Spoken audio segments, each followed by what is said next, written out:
This is Evan Axelbank from Axelbank Reports, History and Today. Before this episode kicks off, along with asking you to subscribe, I want to invite listeners to go to our Patreon page to ask for your support in keeping the show going. Go to patreon.com/AxelbankHistory. We'll donate part of your contributions to a charity for children's literacy.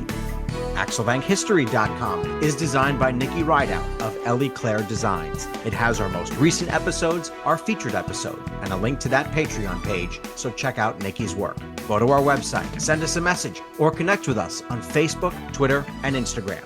Always at Axelbank History. Hi, and welcome to Axelbank Reports, History and Today. Conversations with America's top nonfiction authors and why their books matter right now. I'm Evan Axelbank, and today we're going to speak with Matthew Algeo, the author of New York's Secret Subway, the underground genius of Alfred Beach, and the origins of mass transit. He's written 7 books and is a host on Kansas Public Radio. And if you recognize the name from our show, that's because this is his 3rd appearance on our show. He was on episode 30 back in 2021 and episode 143 in 2023. Matthew, you're now tied for the lead in appearances on the show with 3 or 4 other great people, and we're glad to have you in the lead here too as well. It is an honor. Awesome. It's an honor. It's an honor to have you again. Yeah. Among the most wonderful things about New York City is the subway system. As long as you don't have anywhere to go, you could spend all day down there. You can get meals, you can see good, you can see bad, you can marvel at the sights and the sounds, and you can also hide from the smells if you'd like, generally speaking. And you can also do the best people watching in the world. It's also the best place to read, as I used to do on my way to school, the Daily News, Time and Newsweek, or a book, or catch up on last-minute homework also that you waited for the morning of. I still remember that I read David McCullough's Truman on my way back and forth to a summer internship, so I needed a lot of time for that. And it's also the best place in the world to think. But that world didn't just happen. It was spawned, and indeed not from a city-directed goal, but in spite of what city leaders wanted. Before we get to that, Matthew, do you remember your first time on the New York City subway? I do. I'm actually from Philadelphia, so we had a puny subway system. There was only 2 lines to know. And in 1976, I believe it was, I was 10 years old, and my older sister took me to see the King Tut exhibit. That was at the Metropolitan Museum of Art, I believe. And so we took the train up from Philadelphia, took Amtrak, and it was the first time I'd ever been to New York City. So it was a very vivid memory for me. And I was a train freak too, so I was very excited to be able to see the New York City subway. What'd you and think? it did not disappoint in the right. What'd you think of 1970s. it while you were there? Do you remember it being busy and crowded, or were I you do, there and during rush hour? I remember the graffiti. The cars were just absolutely covered with graffiti at that time. And it was really memorable experience for a 10-year-old kid. I'm surprised I remember, but I'm not surprised too. How much time have you spent in New York since then? Have you been on the subway a bunch, or is it something that you only did? I'm fairly familiar with it. It's funny, growing up, I actually grew up in the suburbs, about 30 miles north of Philadelphia. So I was really only about 60 miles away from New York, but for me, it was like another world. And every trip there was memorable in its own way. We did trips to see the museums, and in senior year of high school, we went up to see a Broadway play. So I didn't really experience it that much when I was younger, and as I've gotten older, and especially researching this book, and I've done another book or 2 that require doing some research in New York. So I'm more comfortable with it, but I'll never be native level comfort with the New York City subway. That's I'm right at home. Just throw me out there. Right. No. You got to look. You got to be careful. You got to get on the right platform. You got to get the right. It's not always intuitive riding the New York City subway. I'll say that. Yeah, there you go. All right. So we're talking about the boss Tweed era here, which is interesting. A lot of the crux of the story takes place in the 1860s and 70s. Explain how New York City operated in the Boss Tweed era. What was Tammany Hall while it was in full effect? Tammany Hall began really kind of as a social club as far back as the late 1700s, and it really morphed into the Democratic Party's leadership group. Over the course of the 19th century, the first half of the 19th century, the Democratic Party sort of became Tammany Hall. Tammany Hall was an actual place, but Tammany Hall was also kind of a metaphor, a signature, a name for what you really would call a movement for the Democratic Party to exert control over local government in New York. So, being the head of Tammany Hall, technically you were just the head of a social group, maybe the Knights of Columbus or the Rotary. But de facto, you were the head of the Democratic Party in New York, and all patronage ran through Tammany Hall. You went to Tammany Hall if you wanted to get a job as a street sweeper, a sanitation worker. Any city job really had to be arranged through the people who ran Tammany Hall. Boss Tweed was the head of Tammany Hall in the 1860s. William Tweed, son of immigrants, not Irish immigrants, actually, Scottish immigrants, though the Irish would make up the better part of his constituency when he was in charge. And he was not mayor of New York. A lot of people, especially not from New York, always assumed Boss Tweed was mayor. He wasn't mayor. He was a state senator. He served on multiple boards, Board of Education, Public Works. And so he really had his fingers in a lot of different pies. And he was one who shared the wealth, and that actually helped him stay in power as long as he did. Notoriously corrupt, right? I'm sure, the Tweed Courthouse near City Hall, which people still call the Tweed Courthouse. Yeah, what a name to have it named after, right? Yeah, Fair justice. exactly. The what do you call that? An oxymoron. I think it's the city's Department of Education's in there now, but it later was revealed, and it led to Tweed's downfall, that the contractors who built the Tweed Courthouse were overpaid by such fantastic sums it was beyond the comprehension of most workers. Plasterers getting $10,000 a day in 1867, that sort of thing, and that was the kind of racket that Tweed ran. Was he kind of a 1800s Robert Moses? Yeah, I guess he was. I think, you know, Robert Moses carved out his own power niche, I guess you could call it. Um, he kind of took advantage of the system the way it was set up, Robert Moses did. I think Tweed was even more powerful than Robert Moses. He acted as Robert Moses in a system where he was also choosing all the people who were the bosses of Robert Moses, if you know what I mean. It's really hard to comprehend the vast scale of Tweed's power, especially when he got elected to the state Senate. The governor at the time, John Hoffman, was from New York. I think he's the last New York City mayor to be elected governor, so he was under Tweed's thumb. So Tweed's power really extended even far beyond New York. I mean, it was fairly absolute by the time we get to 1870. How did people get around New York in the 1850s and 60s? Well, that is the crux of the problem here, because mainly they didn't. It's almost impossible for us to comprehend how crowded the streets of New York were. And at the time, of course, the population in the business center of Manhattan was concentrated on Lower Manhattan. And that is where most of the people lived, most of the businesses were. Their only public transportation available was horse-drawn streetcars and something called omnibuses, which were basically big stagecoaches that ran up and down Broadway. These streets were absolutely teeming. There were delivery wagons, there were stagecoaches, there were private carriages.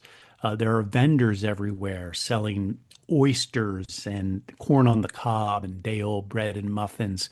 There are pickpockets everywhere, and there are no traffic control devices whatsoever. There are no, of course, traffic lights, but there's not even any stop signs. There are no crosswalks. We're still not quite sure which side of the street we're driving on.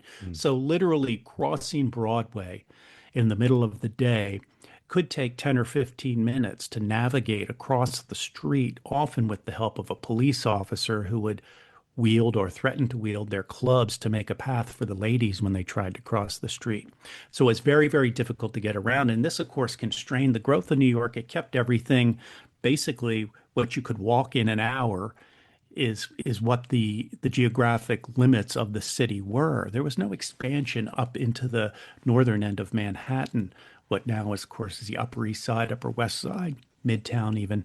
And so the city was really restricted by this lack of good transportation. It wasn't easy to get around. It could take you an hour to walk a mile. People were late for appointments. It was such a problem. But Tweed and Tammany Hall controlled the the horse-drawn streetcar companies and the omnibus companies. They got kickbacks from them. These franchises were very lucrative. You'd have to go to the city and get a license to operate an omnibus or a horse-drawn streetcar. So, of course, there was an arrangement where a percentage of your income would be paid back to City Hall, to the Tammany Hall, to Tweed and his cronies. And so there was no incentive for Tweed to improve the transportation system in New York at all. In fact, he wanted to keep his monopoly on public transportation in New York, so he opposed any effort to improve public transportation. London got a subway in 1865, right?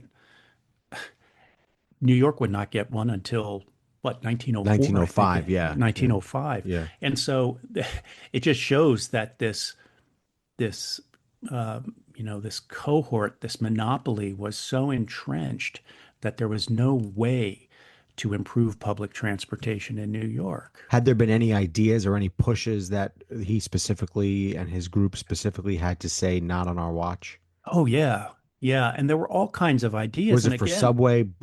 There were for subways. There was an idea to soon after, really, the London subway opened. And that was controversial, and there were problems with that. You know, the London subway, when it opened in 1865, they used steam locomotives in the tunnels, which wasn't great. And so the conditions of the subway weren't great, but the obvious advantages to it, it was so much faster than moving above ground. And so there were proposals as early as 1866, right after the Civil War, to build a subway in New York. Tweed crushed that.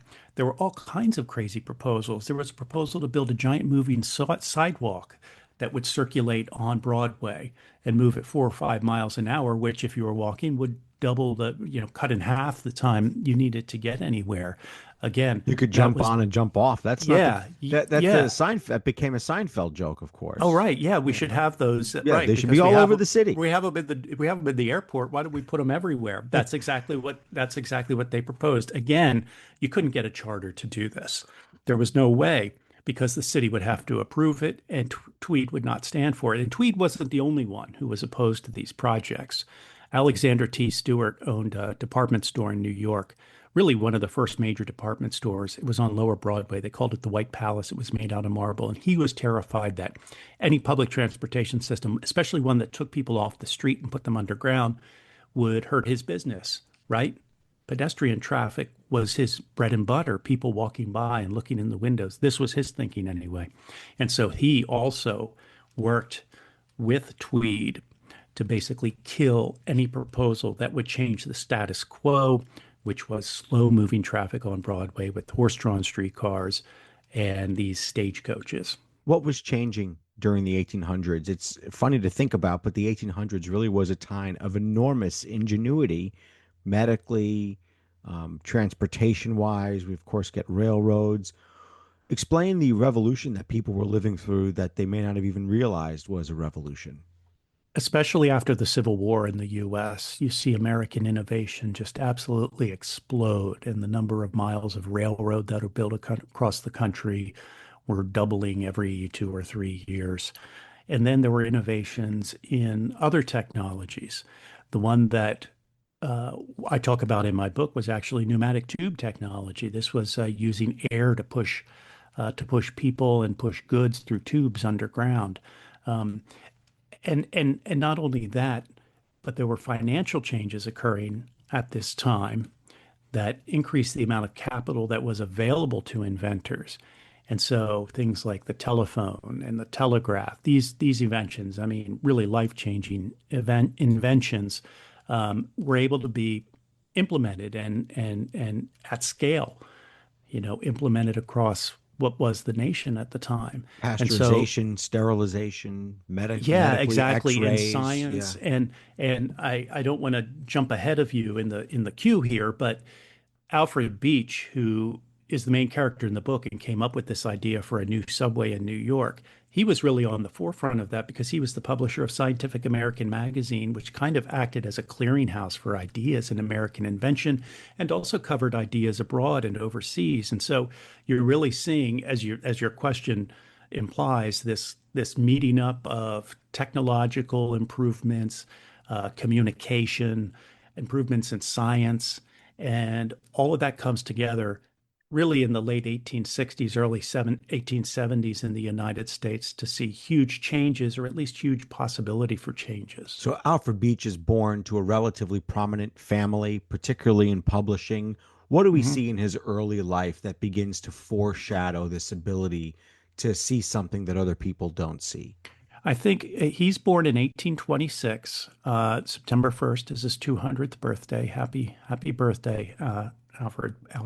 But he was insatiably curious, right? He's born into this fairly wealthy family.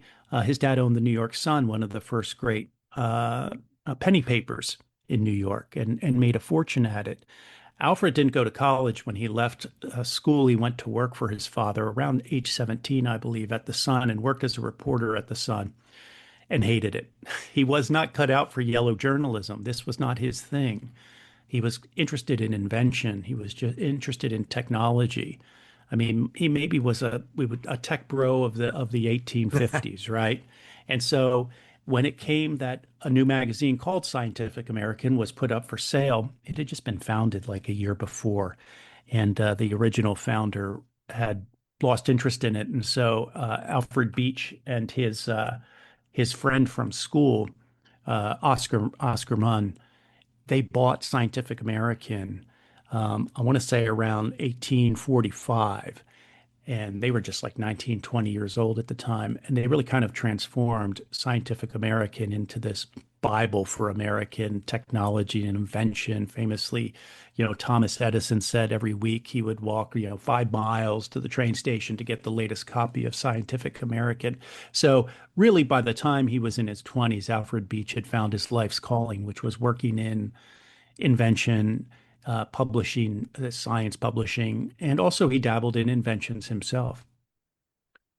New York City has a few built-in advantages that us New Yorkers are thrilled to remind everybody of. One is the wonderful deep ports that allow ships to come in and for the shipping industry to take root. We also have wonderful water that makes for outstanding pizza and bagels and pretzels. And we also have wonderful ground under our feet that makes it perfect for digging and tunneling.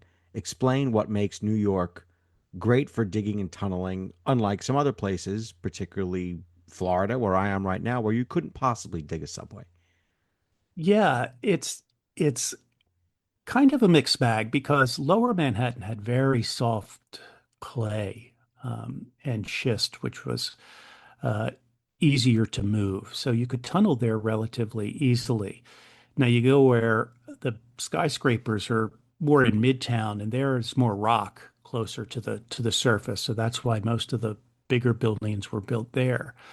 Um, but it was fairly easy because the earth, when you got like 20 feet below the surface, was largely mud, and easier to move. You didn't have to bore through solid rock, especially on the lower end of the island. Now, there were parts of the island where you had to, but this has a huge effect. I mean, it doesn't take a tunneling engineer to figure this out. It's a lot cheaper to build a tunnel through mud than it is through rock. And Beach realized that. I mean, he had done some boring tests and knew exactly what was under the ground there. In fact, one of the reasons he built this line, and it was just a demonstration line, a block long on Broadway to show the, proof of concept, but he did it there because it would be fairly easy to dig a tunnel there. This was on Broadway, just west of City Hall. between Warren and Murray Streets. He knew if he got funding for this project, he would need a lot of money because you were going to have to drill through some rock once you got into what would now be Midtown.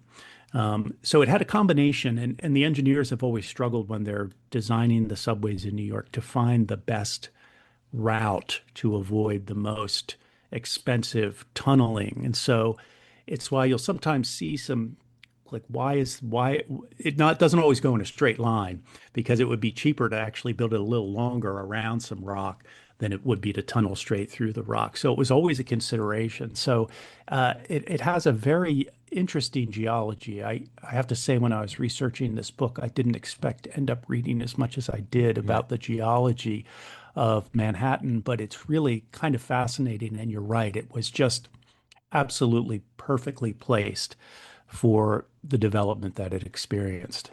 So at what point does Alfred Beach say, I have an idea for this? How did he get the idea? And, all inventors have to build on previous inventions. What was he building on? Well, there had been some early tunnels built in London even before the subway was built there, mainly under the Thames. And so you could connect you could dig a tunnel underneath the Thames to connect the two sides of London. And the Thames, like Lower Manhattan, was fairly easy to dig through. It was mostly mud and muck. And Beach, in his role as the publisher of Scientific American, was very aware of the advancements that were being made in tunneling technology, especially in the UK in the 1850s and early 1860s.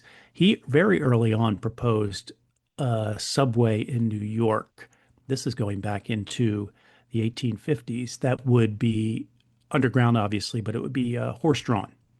And so they would have horse-drawn carriages, but a dedicated right-of-way for horse-drawn carriages, horse-drawn streetcars underneath the city. Can you imagine the logistical nightmare of getting horses above and below ground all day long and then hooking them up down there? I mean, what a mess that would have been, and stinky.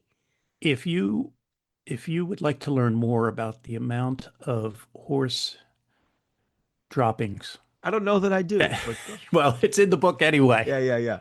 You'll like it whether or not. But yeah, it wasn't feasible. And the cost was really in the tunneling, right? This was the great cost. Then, of course, the Civil War comes, and basically that stifles American invention for 5 years. So it's after the Civil War. Then London's subway opens in 1865, and it's pretty successful. This sort of gives rebirth to the idea of building a subway in New York. Again, there were other people who proposed it besides Beach, but their ideas got nowhere. Beach thought a better way to go, instead of doing horse-drawn or even steam locomotives, would be to use pneumatic power, basically build a giant pneumatic tube underground. And this would be much cleaner than the steam engines or the horses. Yeah, perfectly clean, zero energy at all. Yeah, exactly. You would need the energy to run the fans, but in the tunnels themselves, it would be pure air. And this alone was something that was so attractive. Explain what that is. Yeah, explain what a pneumatic tube is. So basically, a pneumatic tube is like when you drink through a straw, you're using the suction action to pull that liquid into your mouth. Pneumatic tube operates on the same principle. People probably used to see them at banks.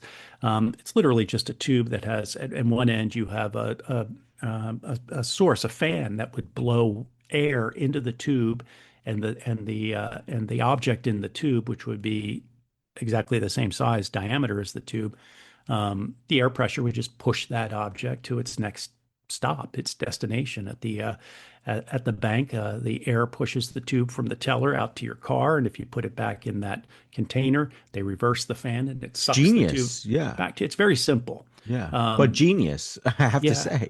Yeah, and they had used this in London to move mail. In the 1860s, they built a system of underground tubes that would carry tube-shaped wagons that would carry mail from the train station to the post offices. So they had a network of these connecting train stations and post offices, and between post offices. It was very efficient. London was like New York. I mean, it was impossible. You were moving 2 miles an hour if you were lucky. And so this vastly improved mail service in London. And so what Alfred Beach did, he saw this. And he thought, well, why don't we scale this up for people? And what he did, he went to the city and the state and said, I would like to build an experimental pneumatic tube system for mail. That was his cover story. He said, this is going to move mail. And so it was a project that was so innocuous, it didn't really catch the attention of Boss Tweed or Tammany Hall. It was an So he experiment. knew they would kill this if they figured out what Exactly. it He was. had seen what Tammany Hall had done to earlier public transportation projects, and he knew there was no way in the world he would ever get permission to build one legitimately. He was gambling that he could build this thing. The public acclaim for it would be so great that Tammany Hall would have no choice but to give him permission to build it out the length of Manhattan.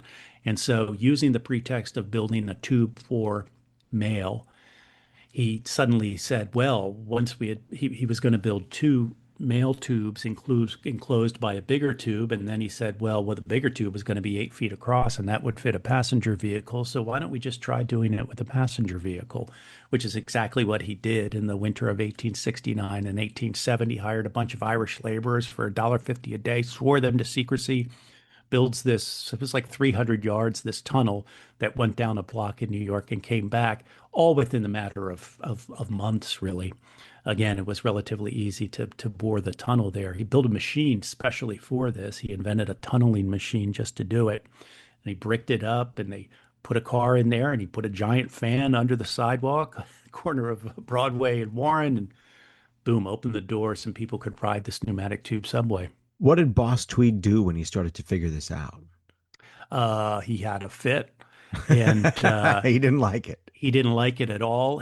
He told the mayor to go shut it down. But Beach was smart. Alfred was smart. He had actually his brother was one of the investors in this company. And by the way, they used only family money basically for this. This was all out of pocket. Because again, he thought the payout would be at the end. But he had written the legislation that allowed him to build this tunnel such that it was only under the jurisdiction of the Croton Aqueduct Commission, which was basically the city sewer commission. And he had a friend there. Craven was the guy who was the chief engineer there, and he was kind of in on this plot that Alfred had. And he looked the other way while the tunnel was being built. So when the mayor sent somebody down there to stop building the tunnel, Beach said, no, the mayor doesn't have any jurisdiction over this. It says in the legislation that only Craven, the engineer for the Aqueduct Commission, can do anything about it. So that made Tweed even furious. But Tweed got the last laugh because Beach still had to get a charter from the state to expand it. And Tweed used his connections there and got the governor to veto the charter when it came up. Before we go any further, I want to ask just about you a little bit. How did this book flow out of your previous books? You've done RFK touring Appalachia. You've done Truman taking a road trip across the United States. You've done Truman meeting Picasso. You've done Grover Cleveland's Secret Surgery, which was the first book of yours I ever read. What types of stories do you seem to like? Well, this story came out of the pandemic, and I'm often asked, how did you get the idea for that? And usually it's something that I can't even trace. I had heard about it a long time, and maybe sort of like a pledge drive for public radio. They say it takes 3 or 4 times before somebody finally picks up the phone. Well, I think sometimes a good idea takes 3 or 4 times before you finally say, oh, maybe that is a good idea for a longer project. This one, however, came to me flat out of the blue. I was listening to Spotify during the pandemic in 2020 and a playlist about prog rock. And there was a Canadian band called Claw 2. And in 1976, they released an album and had a song called Calling Occupants of Interplanetary Craft, which the Carpenters covered. And it became a minor hit for them. But the backside of that single was a song called Sub Rosa Subway. And it is a song about the building of Alfred Beach's subway in 1870. Back in 1870, I'm not going to sing it for you, but you can look it up, Sub Rosa Subway by Claude 2. And I was fascinated by this. I think I had heard about it before, maybe as a little trivia at some point. But when I went down the rabbit hole to learn more about Alfred Beach and the secret subway in 1870, I just found so many layers to this. And that's the cool thing when you find there was politics and engineering, there was economics, there were cultural issues involved. I mean, one of the interesting things was finding out how to convince people to go underground, right? Mm. Underground was where the dead were. People didn't like to get to travel in an opaque tube. I mean, people were just getting used to riding trains where you could see the countryside going by. So there were psychological aspects to it, so many aspects to it. And so that sent me down the rabbit hole. And I did write the guy who wrote the song, who was in Klaatu, who is now an accountant in Toronto. Ah, Because I was curious, where did you find this song? Why did you write a song about Alfred Beach and a secret subway? And he said when they were doing the first album, they were so desperate for material that he just picked up an encyclopedia and started paging through it. And came across I think it was the article for the New York City subway and had the history and just mentioned this Alfred Beach. And so he did a little research and wrote a song about it. So cool. that's where it came from. But I guess more directly to answer your question, like the reason it appealed to me was I love these stories where you have so many different aspects to it that you can bring together. You know, journalism was part of it, corruption was part of it. And it was a whole era that Science, yeah. politics, yeah. Oh man, it was so cool going back. And I urge you to subscribe to Scientific American, if only for access to their archive, which has every issue online back to 1845. And it is wild to just pick a random year and go look at what was going on in science and technology in America at any given time. And so it was a fun way to do that. That is Plus, so it was cool. a pandemic, you know. Yeah, I had right. time This on is a my hands. pandemic project too, this podcast. Here I am 6 years later, 200, Yeah. more than 200 episodes. How did you find yourself stateside again? We've talked to you from different places. I think one time, oh gosh, I don't remember. I think you were in Belgrade. Is that right? Sarajevo. Where we were in Sarajevo Yeah. the first time we talked to you. Yeah. How did you find yourself stateside again? And did that impact the type of book that you could do or wanted to do? It did. We were actually in, I think last time I talked to you, it might have been in Sarajevo, but we came home. My wife, Allison, is a foreign service officer, retired foreign service officer now. So we had served overseas, and I've written these books while we were in, Mongolia, Mali, Mozambique, Bosnia, Botswana, but we were actually home for a 2-year tour, 2022 to 2024 in DC, which is probably the best place in the world to be when you want to write a book like this because you have access to the Library of Congress and everything that's there. And you can be in New York in 3 hours on the train. I mean, it was the first time I was able to go to New York and actually just go for a day and do research and be able to come home. I also did a couple of longer research trips to New York, but I think I stayed in Elizabeth, New Jersey, and then would take New Jersey Transit because the Airbnbs were much cheaper there. But yeah, it was nice to be able to go to the place and actually see these places where it happened and retrace the steps. And it was much easier to do the research as well. Usually I just do the research as fast as I can, and then we would go overseas and I would write the book. And this allowed a little more time to work on it. How did you brush up on Boss Tweed? Did you go to primary sources, or has so much been written about him that you can go through the books that you need and find what you need to do to build that part of the story? Yeah, I read a couple biographies of Boss Tweed. He's really kind of an enigmatic character, you know. He's he's so corrupt, but he's not really evil, you know. I mean, he was kind of the ultimate party politician where the Irish immigrants who came to New York in huge numbers, especially uh, during and after the Civil War, were very, very loyal to Boss Tweed. And he was very loyal to them. I mean, he would bring them a turkey at Thanksgiving, right? I mean, he made sure they had coal in the winter. And then he would have them naturalized en masse in ceremonies, like 200 at a time in a court. I mean, the record for, I mean, it would drive the Trumpers crazy what Boss Tweed did naturalizing these Irish guys. And then, of course, they supported him with absolute loyalty. So, yeah, he was a really interesting character. He's a fascinating guy. There's a movie, Gangs of New York. Have you Oh, seen great. that? Yeah, of course. Yeah, and I really that helped me get in the mood for it too. Yeah. Why do you write your introductions so personally? Even at the end, you urge your reader to enjoy the book. That is a level of sort of familiarity that you don't often get from an author, even if it's a pop culture author or anything from pop culture to academic professor. The most serious of professors almost never say something like that, and neither Hmm. do trade writers. What makes you that type of writer where you say, hey, listen, I want you to enjoy this? Yeah, interesting. I hadn't really thought of that. I think I'm very conscious that somebody has bought this or borrowed it from the library and made a conscious choice to consume it, and that you're writing this really for the person who's reading it at that moment.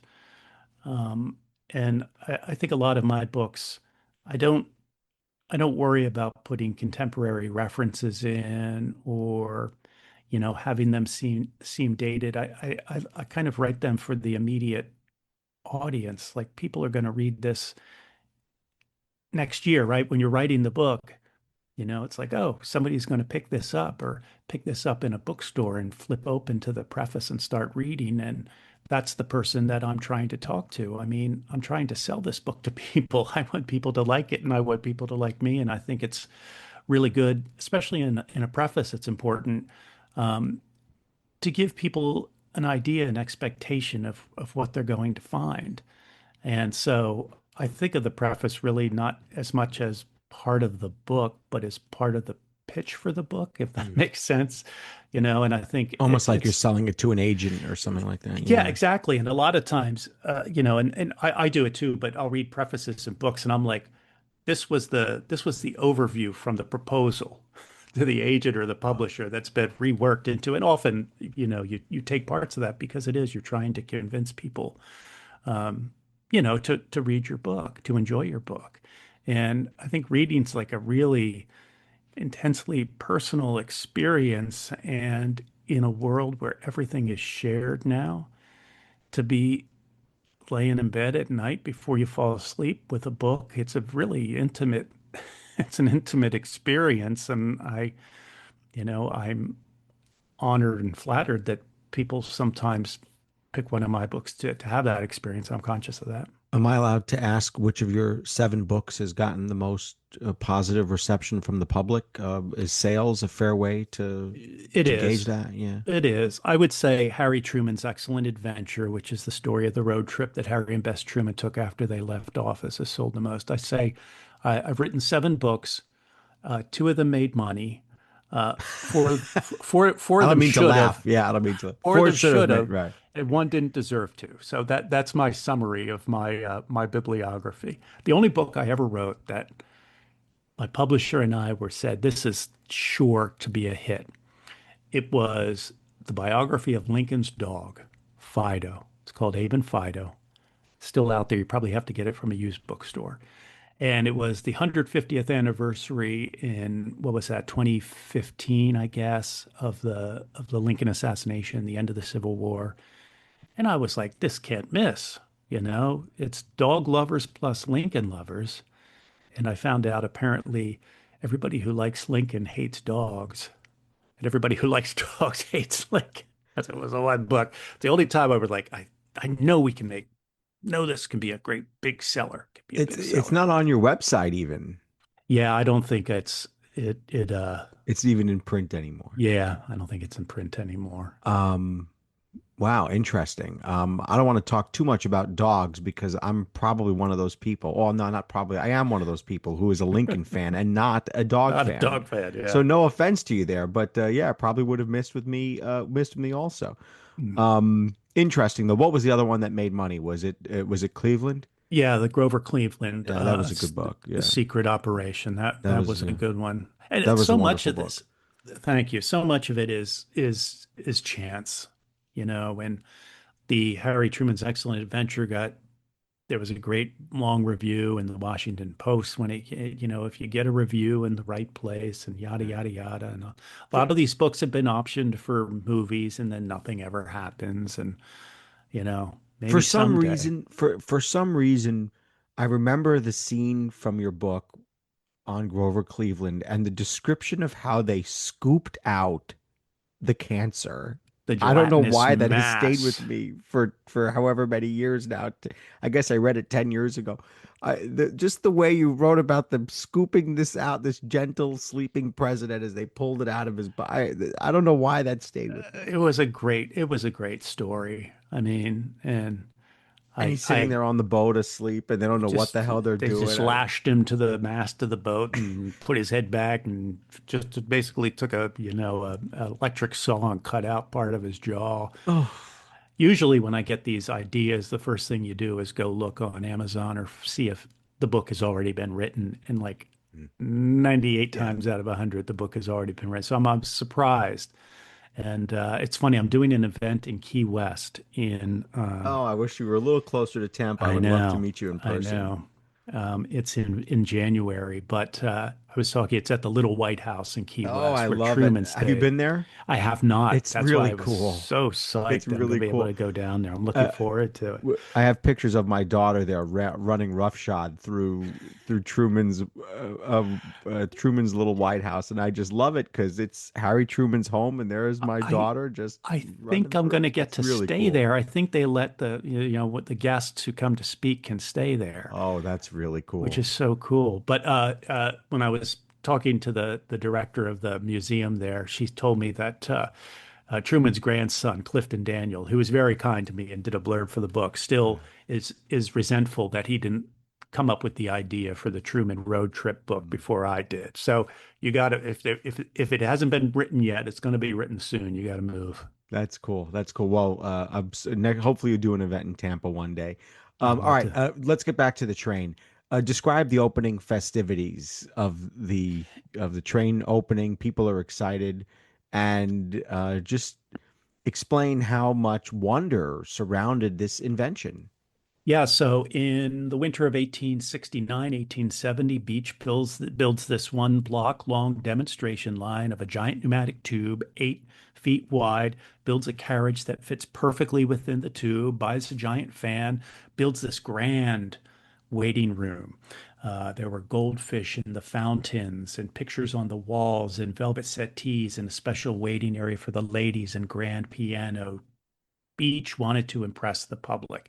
He wanted to make the contrast with transportation on the street, these horse-drawn streetcars, these disgusting streets filled with horse feces, the stagecoaches. He wanted to make it very dramatic, the difference, what a different experience this would be riding on the subway.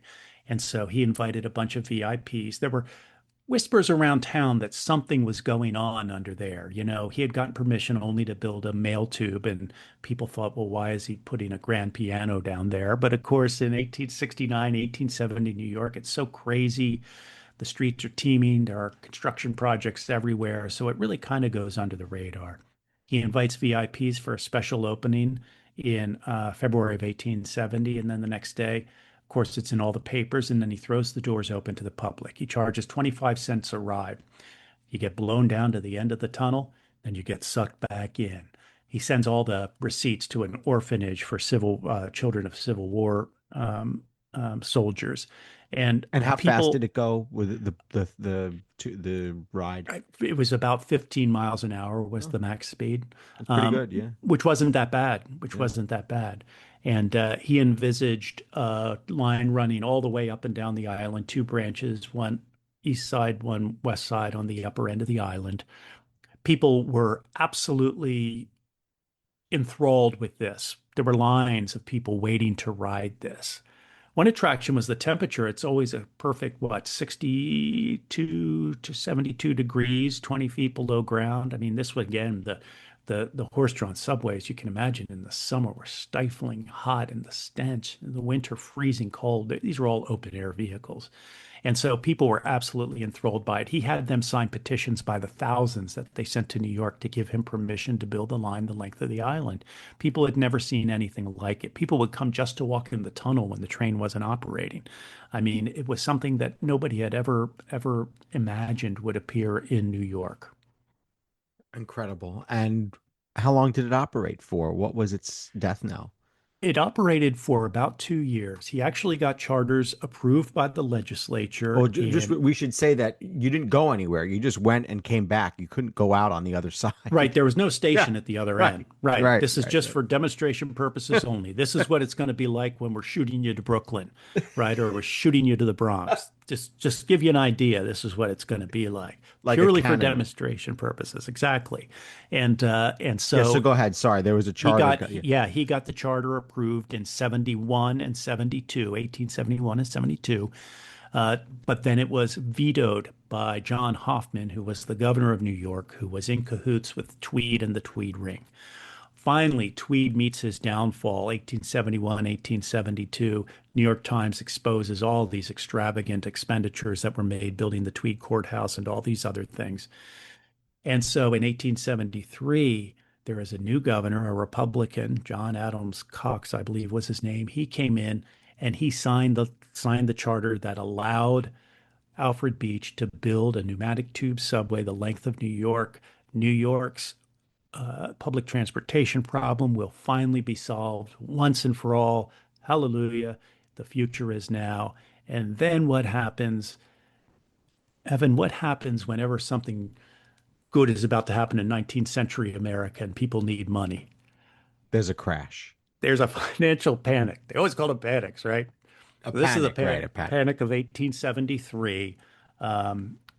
Jay Gould tried to corner the market on gold. It failed. I don't understand how these things work, but a domino effect leads to a total financial crash in the United States. And Beach cannot get any funding for this project. So he's desperate. He sends his brother to Europe to get funding. Well, by now, after Tweed had been overthrown, it had become clear that New York City was just a den of thieves and could not be trusted. There was no way to get funding for a quixotic subway project in New York City in 1873 when you went to London. And so it basically collapsed. The tunnel was there for many years. It was used as a shooting range, actually, for the NRA, which was founded in New York in like 1871. And so it was a shooting range. Apparently, they stored wine in it for a while. The building that the station was in was called the Devlin Building, which was right at Broadway and Warren. It was destroyed in a fire in the 1890s. It collapsed in on itself. That destroyed the waiting session. The tunnel was still there really until I think it was in the teens, 19 teens, when they finally built a subway under Broadway. I mean, Broadway even, it's another 10 years after the subway opened in New York before Broadway finally got a subway line. And that eventually replaced the tunnel that had been there. I mean, I think the platform for the City Hall station now is longer than the tunnel itself had been for the first experimental subway in New York. So that And gives you you an had to idea. be let in to see the plaque that is there now, correct? Yes, that's the only existing remnant or notification, remembrance of New York's secret subway, Alfred Beach. There is a plaque in the building that stands where the building was before that So it's not the housed. same building either. Yeah, right, No, it right, was yeah, right. rebuilt. It's a new building. It's co-ops in there. I So think how it's in so it's how like a did this million inspire the dollars. future real subway? Was Can we draw a straight line from what is eventually built from this particular project? We really can. It's interesting to read the coverage of the subway when it finally opened in 19, you said '05, right? I think it was Um, '04. I think it was '04. Yeah. yeah, but when you read the coverage there, they interview old timers who remembered Alfred Beach's subway and remembered how Tweed had killed it. And Alfred Beach's grandson rides the first subway under Broadway, and the papers noticed this. So he was still remembered. The problem was the political inertia opposition to these subways, especially on Broadway, continued again for Hmm. another 30 Hmm. years. It's really remarkable. Boston got a subway before New York got a subway. And if I will say, if it had been built in the 1880s, Siemens, Werner von Siemens, invents the electric motor, which is used to propel streetcars. He can run the current through a rail. It's really ingenious. So really that solved the problem that pneumatics was trying to solve, which was how can you make a clean running train underground, right? Something you didn't need a steam engine for, you didn't need horses for. So ultimately, I think the pneumatic system would have been replaced by electric trains, which is what we have today. Um, but the framework, the infrastructure would have already been there. There would have been tunnels up and down the island. And so New York really did miss out. I think it was detrimental to its development in some ways that it didn't get a subway until the early 1900s. Oh, I think that's totally clear. Alfred Beach lives, I almost said Howard Beach. Alfred Beach lives Yeah. another 25 years. He lived another 25 years. What did he do with his time? And I think it's really cool that you say his legacy is in education. He really spent the rest of his life doing incredible things for other people. Yeah, he donated to build schools for freed slaves in the South, and the Beach Institute in Georgia still stands as a testament to him, and he has high schools named for him in the South.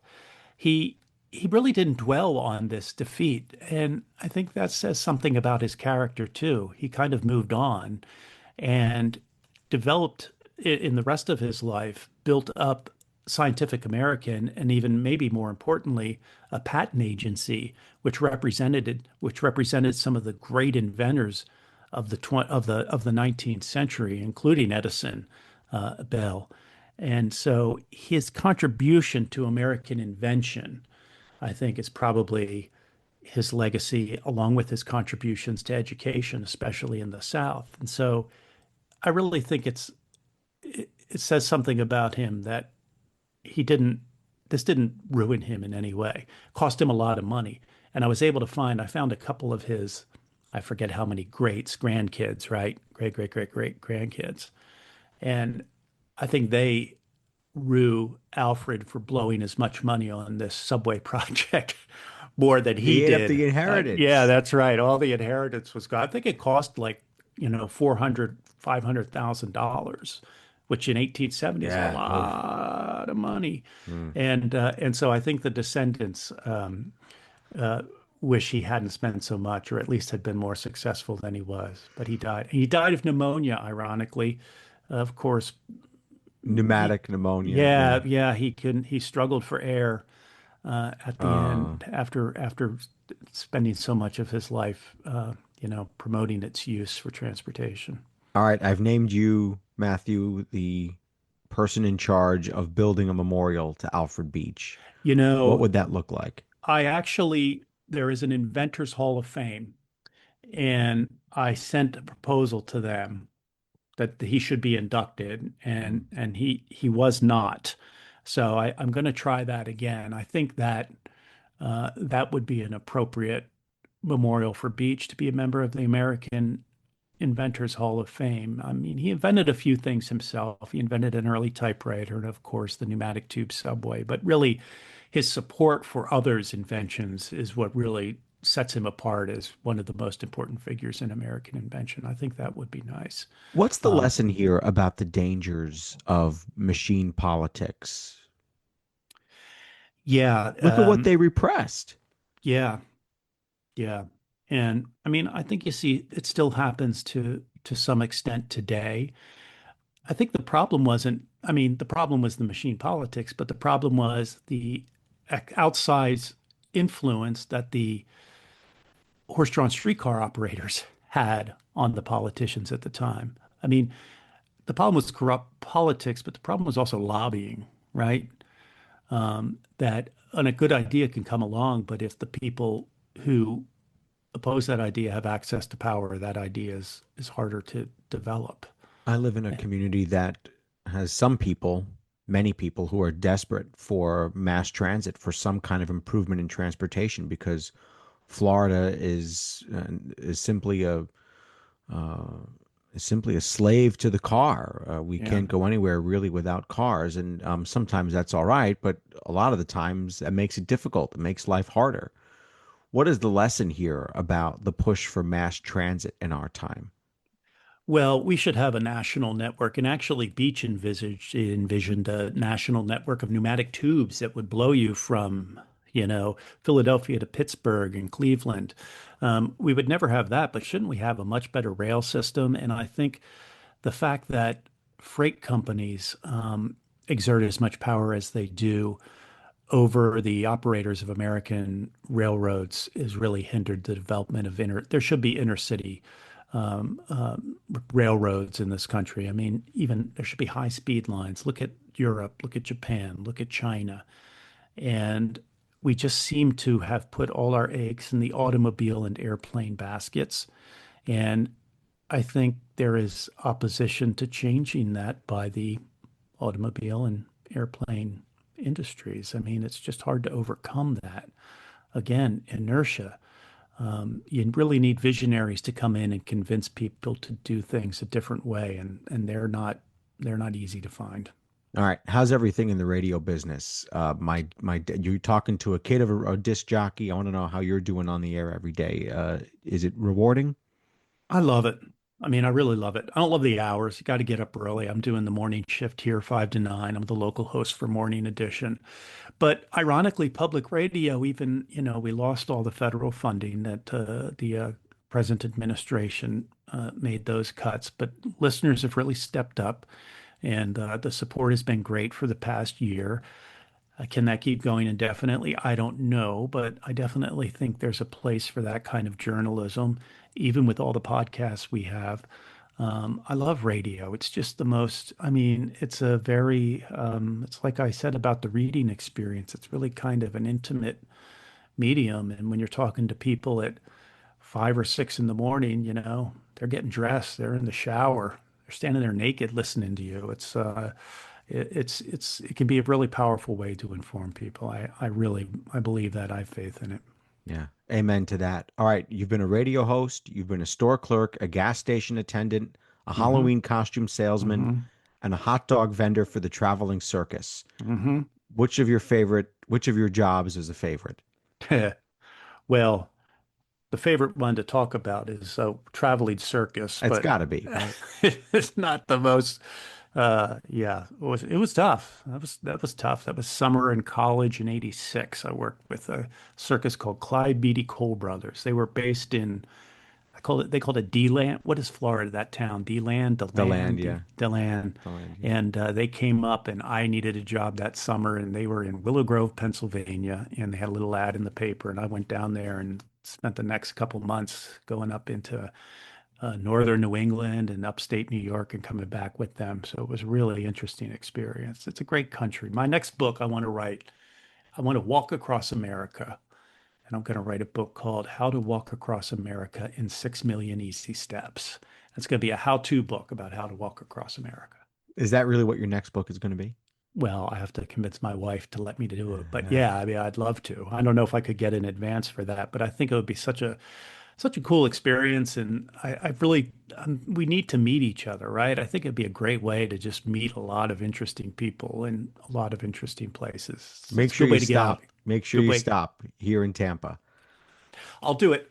I'll do it Florida to Seattle. Oh, there Do you it the go. hard way. I'm not going There to do you it the go. easy way. Sure. Yeah, right.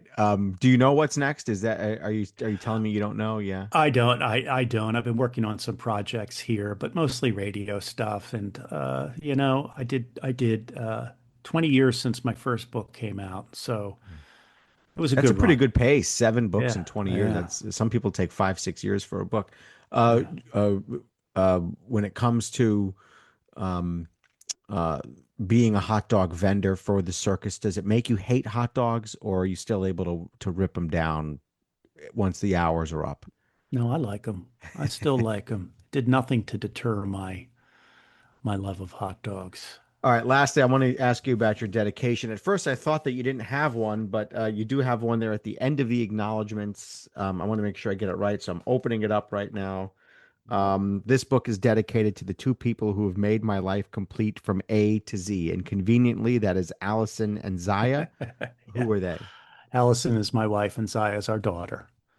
And How why old did is you your want daughter? How old's your daughter, by she's the way? 5. Yeah, she's 5, Okay. about starting kindergarten in a few weeks. All right, finally. Yeah, yeah, yeah. It's good to get them into the school system. Yeah. Allison and I have been very, very lovingly cooperative on my quixotic book ideas here, and have also been very helpful in the process of reading chapters and offering suggestions and moral support. So Which one's Allison is the Allison is is the your wife mom. and is the Yeah, mom, and and so Zaya And how old is she now? Zaya is 13. She'll be beginning eighth grade.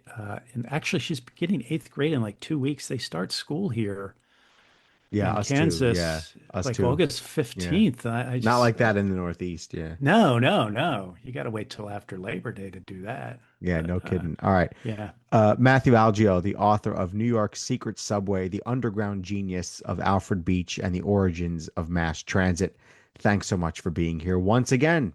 Evan, it's always a pleasure. I enjoy listening to your podcast. Even when I am not on it, I listen to the podcast. That is the best. Truly, that is the best compliment that a podcaster could ever get. Thank you. It's a great program. Thank you for that. And you are now among the leaderboard, top 4 or 5, three visits each. Much appreciated, Matthew, as always. Check out his book and also his website, malgeo.net. All right, folks, thanks so much for listening to that episode. Remember to go to patreon.com/AxelBankHistory. We're going to donate part of your contributions to a charity for children's literacy. AxelBankHistory.com is designed by Nikki Rideout of Ellie Claire Designs. It has our most recent episodes, our featured episodes, and a link to that Patreon page.